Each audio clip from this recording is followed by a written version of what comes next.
ইতিমধ্যেই হরগৌরী পাইস হোটেল নিয়ে নতুন আপডেট সামনে এসেছে। 15 বছর লিভ নিয়ে শঙ্কর ঐশানীর মেয়ে ধৃতিকে কেন্দ্রে রেখে এগোবে ধারাবাহিকের গল্প। তবে গল্পে আর দেখা যাবে না সকলের প্রিয় শঙ্কর ঐশানী জুটিকে, কারণ গল্পের নায়ক শঙ্কর অর্থাৎ অভিনেতা রাহুল মজুমদার ধারাবাহিক থেকে সরে যাওয়ার সিদ্ধান্ত নিয়েছেন, যার কারণ হিসেবে তিনি জানিয়েছেন এখনই তিনি নাকি বয়স্ক বাবার চরিত্রে অভিনয় করতে চান না। তবে শুভস্মিতা কিন্তু ধারাবাহিকে থাকছেন, তিনি শঙ্কর এবং ঐশানীর মেয়ের চরিত্রে অভিনয় করবেন।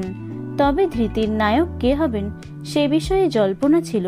কানাঘুষো শোনা গেছিল অভিনেতা গৌরব রায়চৌধুরীকে নাকি নায়ক হিসেবে দেখা যাবে, কিন্তু না, ধৃতির নায়ক হিসেবে যিশু উজ্জ্বল সেনগুপ্ত প্রোডাকশনের তরফে চূড়ান্ত করা হয়েছে ইন্দ্রাশিস রায়ের নাম।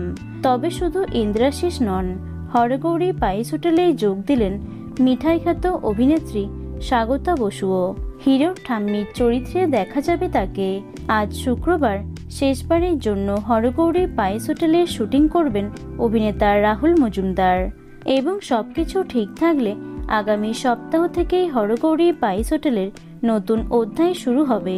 আগামী 17 জুন রাত 9টায় শুরু হবে হানি পাপনা এবং সোনামণি সাহার নতুন ধারাবাহিক শুভ বিবাহ। এই ধারাবাহিকের জন্যই শেষ হচ্ছে জল থই থই ভালোবাসা। ছোট পর্দার অতি পরিচিত মুখ ইন্দ্রাশিস। ধুলোকণা সিরিয়ালে লালন ফুলঝুরির রসায়ন যেমন দাগ কেটেছিল দর্শক মনে, সেই তুলনায় তেমন সাড়া ফেলতে পারেনি তোতা আসমান জুটি। এখন দেখা যাক শুভস্মিতা ইন্দ্রাশিসের যুগলবন্দি কতটা দর্শক মনে জায়গা করে নিতে পারে। তো বন্ধুরা, হরগৌরী পাইস হোটেল ধারাবাহিকটি কার কার পছন্দের অবশ্যই কমেন্টে জানিও। ভিডিওটি লাইক এবং শেয়ার করো। এছাড়াও টলি দুনিয়ার অন্যান্য খবর পেতে চ্যানেলটি অবশ্যই সাবস্ক্রাইব করে রেখো।